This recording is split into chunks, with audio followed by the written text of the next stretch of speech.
Good afternoon, everybody. All right, my name is Ali Begen. I am coming from Istanbul, Turkey. We are going to talk about some low latency stuff here. Looks like the fonts are not exactly back to the feature fonts, but that's what happens when you change the computer. So I'm going to talk some recent developments about low latency and some of the initial things that we did about 4 or 5 years ago. And longer version of this tutorial actually is about 3 hours, and the slides for that are also available on my website. So I'm just gonna, summarize, for a previous tutorial that I did a year ago on this. So this was a picture when I was actually a first-year PhD student at Georgia Tech, and this was from Orlando, Florida. All right, so let's talk about latency.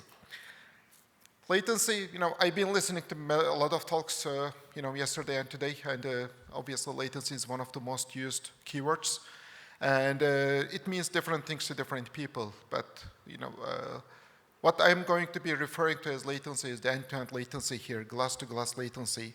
It's from the actual event happening in real time all the way, when it's going to show up on your display, on your TV, or it's going to play on your headphones or speakers, right?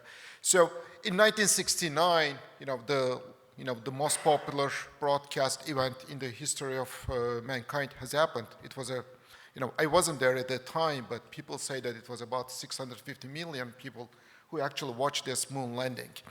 And the distance from the surface of the moon to Earth is about 250,000 miles. And then if you divide it by the speed of light, that's already a few seconds. And the latency these astronauts had, they were sending analog audio and video signals. It was about 3 seconds. So something was happening on the surface of the moon, and people were able to see that in about 3 seconds. About 50 years later, there was a Super Bowl in Atlanta, Georgia, Super Bowl 53. And, obviously we had a lot more developments in terms of picture quality, sound quality, 8K, augmented reality, all kinds of stuff. But then even if you were a few miles away from the stadium, the streaming pipeline to your iPad or iPhone would have about 45 seconds of latency. And as much as I appreciate what Fox Sports did this year, they claim that there was only plus 1 second compared to over-the-air broadcast. Well, that wasn't really the observation for a lot of viewers. So we are still struggling to deliver content, live content at low latency. Well, the problem is that we started working on this problem a long time ago, about 2016 and 2017. I'm one of the editors for Impact Dash, and we started working on low latency extensions, and we knew what we were supposed to do, and we did it. We actually wrote the spec guidelines in the industry forum and so on. But it takes a while before all these get, adopted by the. I hope I'm not offending anybody here, but it takes a while before all these things get understood by the market, by the vendors, and then the market, and then guys like Fox Sports or NBC Universal, and then they are deployed in the field, right? So in 2023, we are still not seeing wide deployments of low latency live streaming. I mean, it's not really that good. Apple TV, for example, has a lot of live sports content now, like they have offerings for baseball and things like that, but even they don't use their own stuff, low latency HLS for that matter. So, there are still some problems out there, and we are trying to, fix those issues. Now, this community knows all about broadcast, and you also know all about streaming.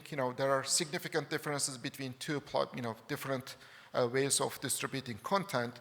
The ultimate question we have here is, if we are going to replace broadcast, or if we intend to replace broadcast as much as possible with streaming, how are we going to make sure that we actually achieve the broadcast quality or even exceed it when we are streaming the live content, right? So streaming has a lot of advantages. Nobody really argues against that. But then, when it comes to low latency live events, streaming is not really there yet. So This is something we put together in RFC 9317, published some months ago, late last year. So, different people have different opinions on this, on this classification. This is just my personal view.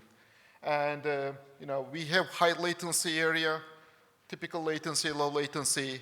I don't like the term ultra low latency, but that's what unfortunately got stuck in the, in our field. And then near real-time latency. All these have different applications and use cases. And in this talk, when I'm talking about low latency, I am specifically referring to this category in the middle. So something that's going to be on par with cable TV broadcast or satellite broadcast. So anywhere between 5 to 10 seconds of sort of latency. So if you are watching on your iPad versus iPhone versus your cable TV, there shouldn't be really more than a few seconds of latency difference. If it is more than that, then it's not really very good. So why we have all these delays, right? I mean, we can talk about the sources for latency, and there are, so many of them. I understand, there are new codecs like JPEG XS and so on to minimize the encoding latency and things like that. But, it's not just one piece that we need to deal with. I mean, when it comes to streaming, we have encoding, packaging, multiple stages of encoding, transcoding, and then ingest operation, and then CDN, HTTP transport delivery, and all the way to the clients, where actually there is a lot of delay in terms of buffering and in terms of decryption and licensing issues and all that. So the content could be coming from a live source in a stadium, or it could be coming from a linear feed, like IPTV, satellite, or cable, whatever, right? So the portion starting from the transcoder, where you produce multiple representations of the same content, and all the way to the playback, we call it OTT latency. But then again, what we are really interested in this talk, and generally in this domain, is the end-to-end latency. So something that happens, and then something that plays on the, on the screen. That's the delay difference. And again, a lot of things will contribute to this latency. Encoding pipeline, packaging, ingest, CDN, DRM, licenses, decryption, and then player behavior. If you are curious about why the last two items are in bold fonts, well, that's where I am doing most of my research as a university professor. And that's where I'm spending most of the time to, make improvements. So, this is a slide I used a couple of years ago in one of my DMAX talks. And, obviously low latency is a necessity for sports.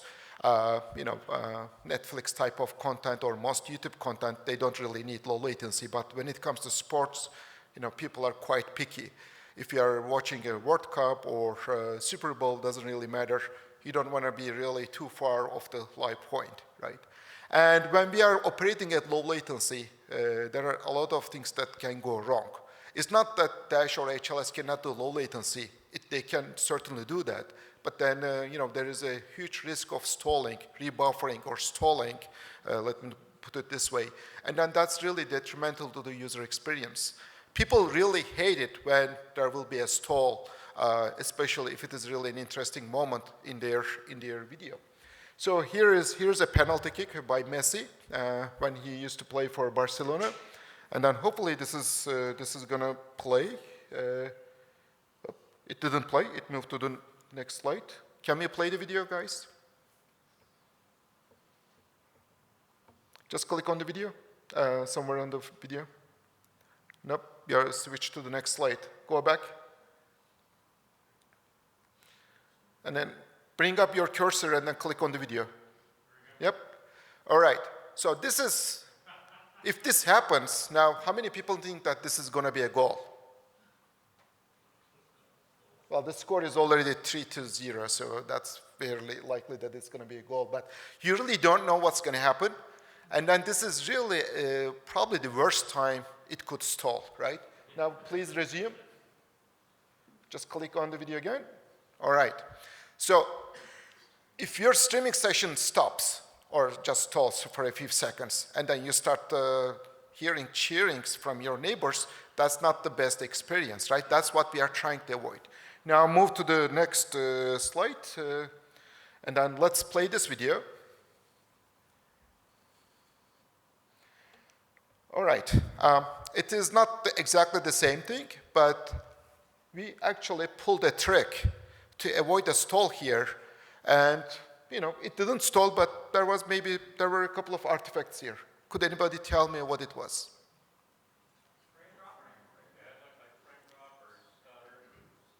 It's not frame drop, but we reduced the playback speed. So this is a trick called adaptive playback, and probably it is as old as I am. It's used from voice over IP days.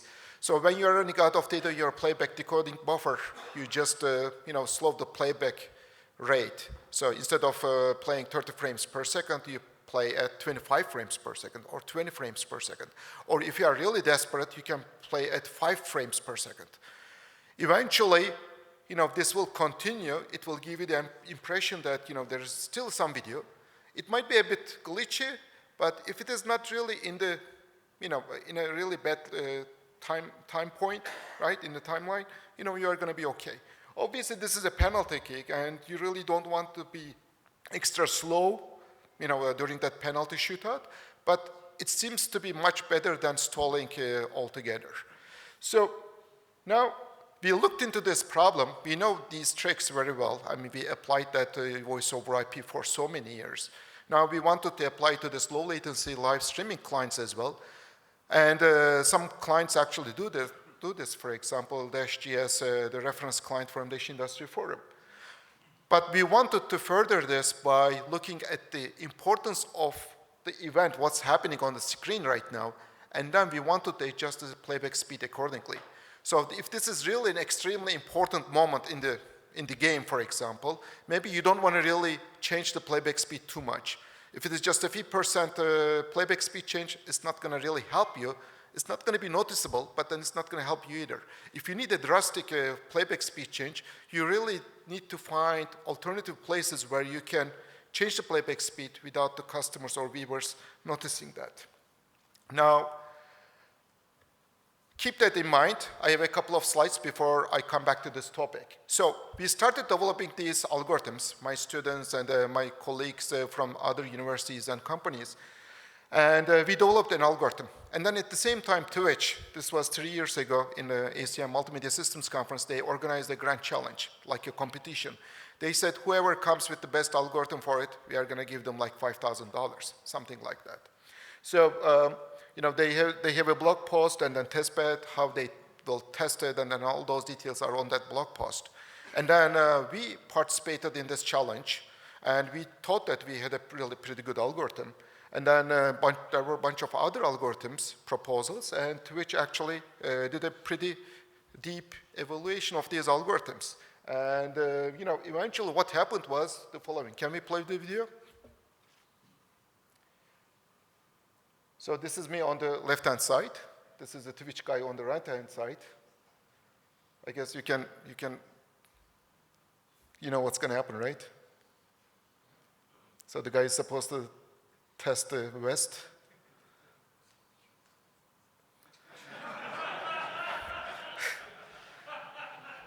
This is exactly what happened to me and my students. So we thought that we had a really brilliant algorithm. It worked really very well in most cases. Well, Twitch was really good at finding places where it wouldn't really work at all. So obviously Twitch is a big company. They are doing live streaming, like millions of sessions every day, millions of hours every day, whatever, right? So they are really tackling this problem. They have huge data, a lot of network traces, and so on. So it wasn't really that difficult for them to find some scenarios where these algorithms wouldn't really work very well. So all right. So the algorithm we developed and we participated in the grand challenge was called LOL, low on latency, LOL. And then we said, you know what? Okay, these are the mistakes we did. So we went back to the whiteboard and we came up with, some, better features or corrections or whatever you want to call it, right? We call it LOL+. Now, this source code is available on the GitHub page, denoted at the bottom of the page. There's a paper associated with that. And this is also one of the algorithms today, actually, that has been shipping with Dash.js for about 2 years. So I'm not going to go into the details because this is really the last talk of the day, but there is a lot of cool stuff in this. There's a good throughput measurement module. which does a better job when working at low latency compared to other algorithms. If you don't know how much throughput you have in the network, you know how you are supposed to rate adapt in terms of upshifting or downshifting across different qualities, right? That's one of the requirements. And then, you know, a simple rate adjustment algorithm, unfortunately, doesn't really work very well at low latency. So we had to come up with a learning-based algorithm, you know, all that machine learning AI stuff. And we have a playback speed control module, which will adjust the playback speed based on the, target latency and based on your current latency. So are you really far off from your target latency or not? If you are, then you need to speed up the playback or you need to slow down the playback based on your buffer status as well as target level. And then all this is happening when we are also in real time computing the happiness of the customer based on some formula. It's not exact science, it's not rocket science either, but we just need to come up with a certain equation for that. And then I'm going to show you an example. And this is all fed back to the main module where you will just continually be doing this rate adaptation for the rest of the session. Now, I talked about this messy video, right, in terms of changing the playback speeds and so on. Now, we know that low latency is really a dish best served with adaptive playback. Everybody knows this. Not everybody implements it, but everybody knows this. Now, our argument was, let's also do this content aware.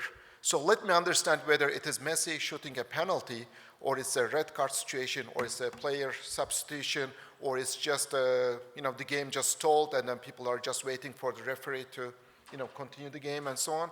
So we need to understand what's happening so that if you need to change the playback speed, we do that accordingly.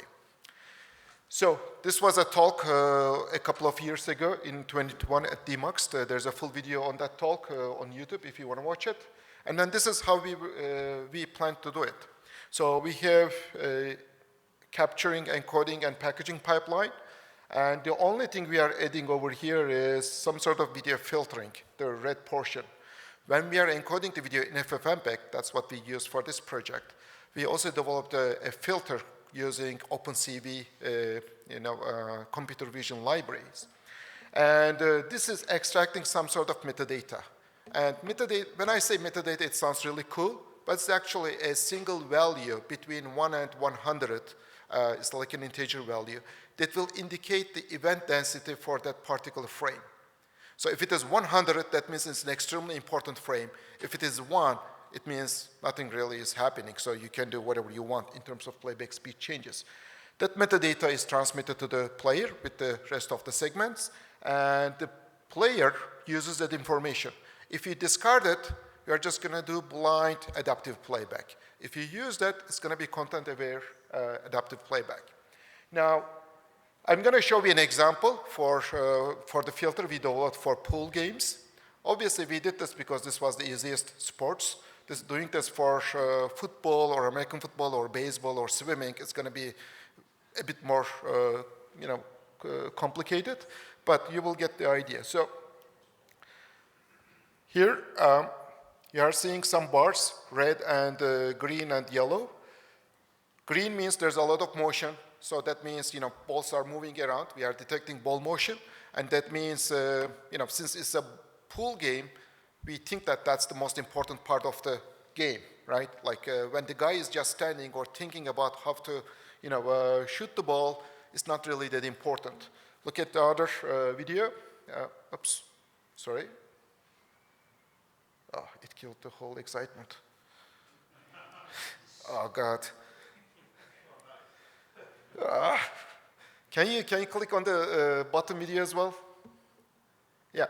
So we detect the pool table because our filter is smart enough to figure out where the table is and then detect the balls and detect the motion. And then depending on that, obviously these bars are just for illustration, but we send this metadata information along with the media segments, and the client can adjust the playback speed accordingly. Now, this sounds really cool. This sounds easy as long as you have the nice filter for your application. And remember, you need to do all this at very low latency. While you are encoding, you can't really spend like extra few seconds to do this. Otherwise it's not going to really help you much, right? But then there is tons of other types of content, like this one. Naturally, it is in slow motion. How the hell am I supposed to understand that this is actually an artistic effect as opposed to, me slowing down the playback speed at the player? I mean, think about it. I am watching a movie or a sports game, and then suddenly the frame rate drops. What you see on the screen. Now, it is really difficult to understand whether this was actually at the source, the source was like this, or it was my player doing this. Now, this gives us actually another opportunity. If we can find the ways to artistically, change the frame rate, and then if we do this, and the viewers still think that we are doing something cool, they are going to be really happy. They're not going to be really upset about the playback speed changes at all. And then we can really get away from a lot of stall events by adjusting playback speed maybe by this much. Usually human eye, is not going to be able to perceive the difference if it is up to 6% playback speed change.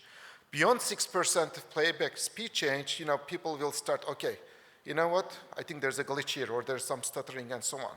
Maybe my dad is not going to see the difference, but probably Brad over here, a lot of people are going to see that.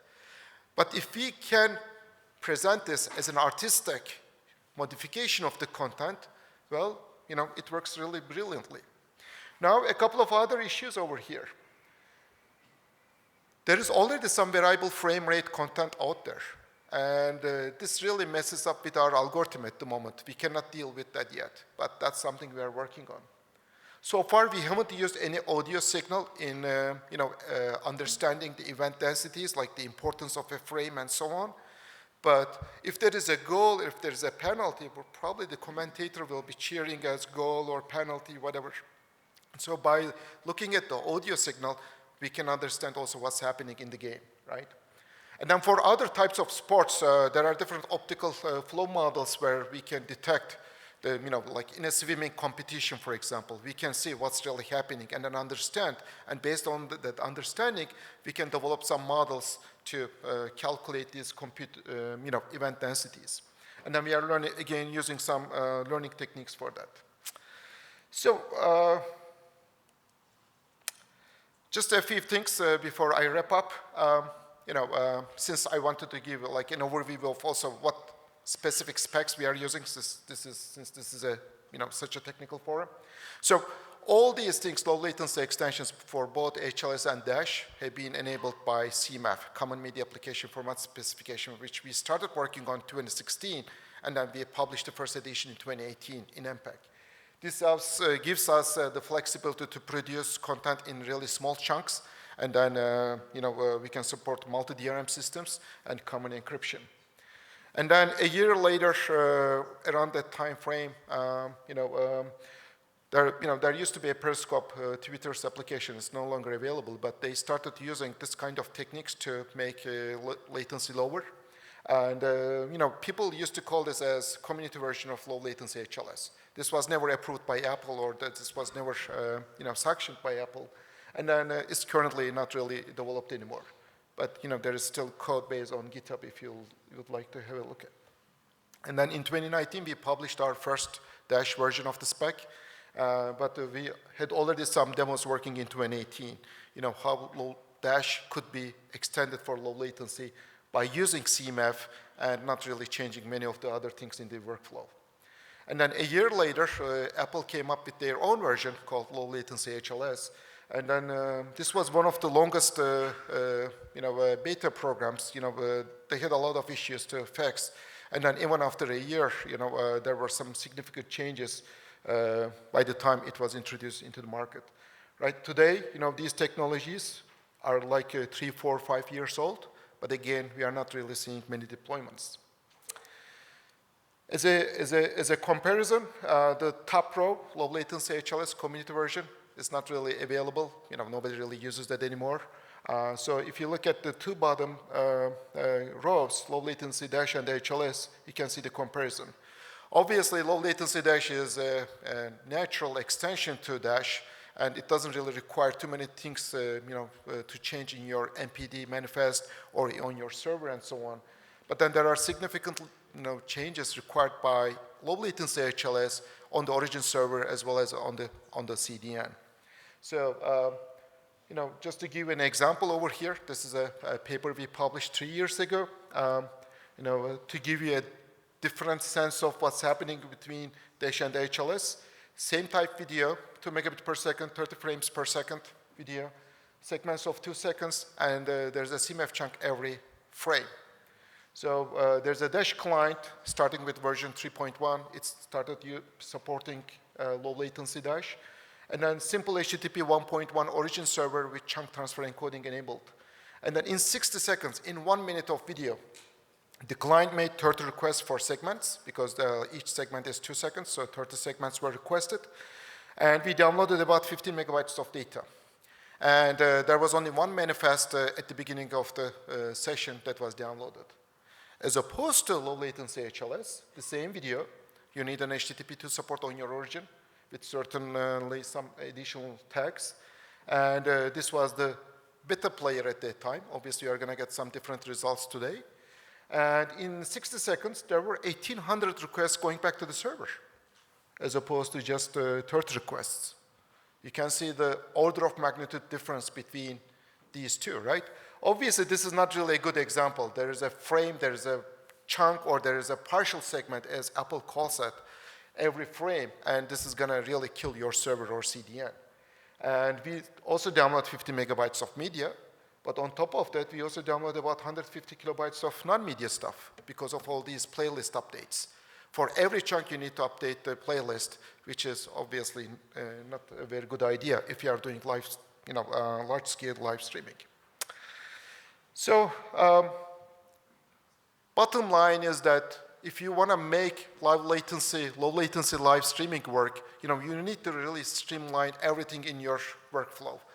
Maybe starting with your contribution encoding, JPEG access, whatever. But then, as you get to distribution encoder, and then origin, and then CDN, and then client, a lot of things need to be streamlined. And this was the theme of my talk for this year, Demuxed. And then there's also YouTube video on that. You can have a look for more details. The current research that myself and my students are doing in cooperation with, I'm consulting for Comcast too, with the folks over there. We are trying to understand how we can improve bandwidth measurement at low latency, how we can improve rate adaptation, and then so that we can minimize those stalls, right? So that people are not going to be really upset with their video quality. Now, we have developed a number of techniques which are tailored for different types of networks. A lot of different neural network models. I'm not going to get into the details here, but it's not like one works for all kind of network types here. It's really, you need to come up with a different learning model for the particular network we are dealing with. The nice thing about it is that if we can develop all these different network models for, let's say, cellular networks, for Wi-Fi networks, for cable networks, for DSL, for Europe, for US, for Asia, whatever. We can all, store this on a place, and then, these are not really very big files. We can actually ship them as part of the client code as well. And the clients will be able to understand in which type of network they are operating at the moment, and they will be able to quickly switch to the model, and then that will give them better and more accurate bandwidth measurements.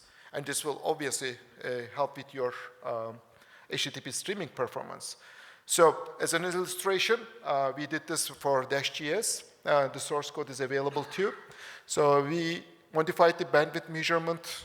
I think I have a pointer here. Yes. Module over here. And then on top of that, we have a bandwidth prediction module. Now, you might be asking, what is the difference between measurement and prediction? Measurement is about, figuring out how much bandwidth you actually have now, or the last time you downloaded something, you are trying to figure out what it was.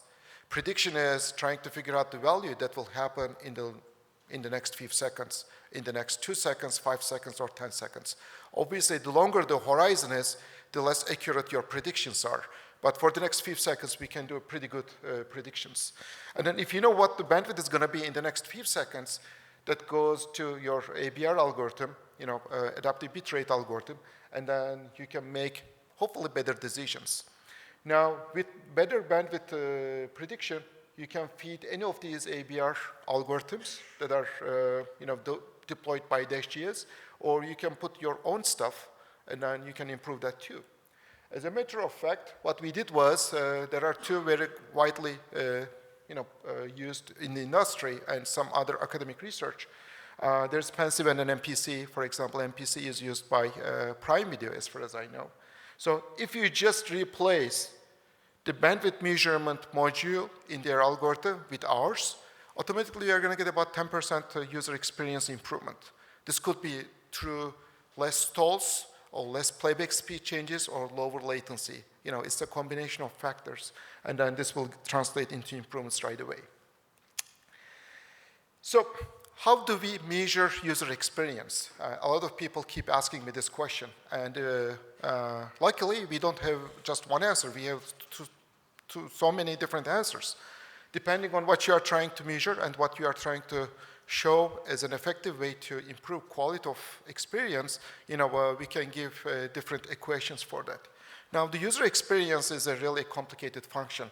It's a function of a number of things, like your bitrate resolution, your choice of codec, its encoding parameters, and so on, and frame rate too, right?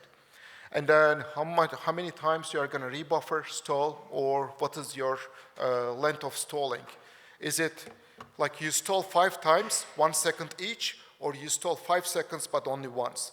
Which one is going to be better or worse? For what kind of clients? For what kind of players or what kind of content? Live latency, obviously the higher latency you have, the less user experience you will get. Playback speed changes, this is something we are currently investigating. Again, we really don't know how this is going to be reflected in terms of user studies and so on, but we are working on it. But then there are a bunch of other things, content type. When you are watching, soccer versus American football, those are really two different sports. Swimming versus judo, or karate versus, polo, whatever, cricket.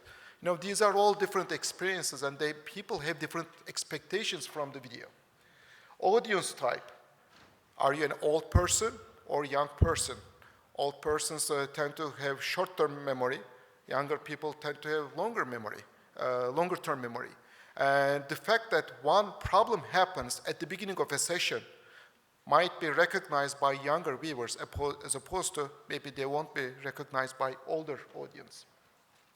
And then your display, your viewing distance, scaling features of your TV. Obviously, the window size doesn't change when you're streaming to your TV. It's always upscaled to the actual size of your TV, right? If the scaling is not very good, then this will be detrimental to your user experience. And then temporal and spatial pooling. Now, if I am the only client who is watching a Super Bowl, well, you can try to optimize my quality. But if Fox Sports is broadcasting or streaming this video to 20 million people, they are all worried about those 20 million people. Maybe not individually, but collectively. Now, how am I going to compete QoE over a large population? Because maybe I will make Ali very happy, but at the expense of what or whom, right? Those are the trade-offs that you need to understand very well. And temporal is just in the time domain for a single user over time, how we are going to make your trade-offs. Now, that's it, guys. Again, I will post this slide deck. I just finished it like a half an hour ago. I will post this on my website. I think it will be also posted on VSF website. But then again, a longer version of this tutorial is on my website. Just Google my name, and it will come up. Thank you very much.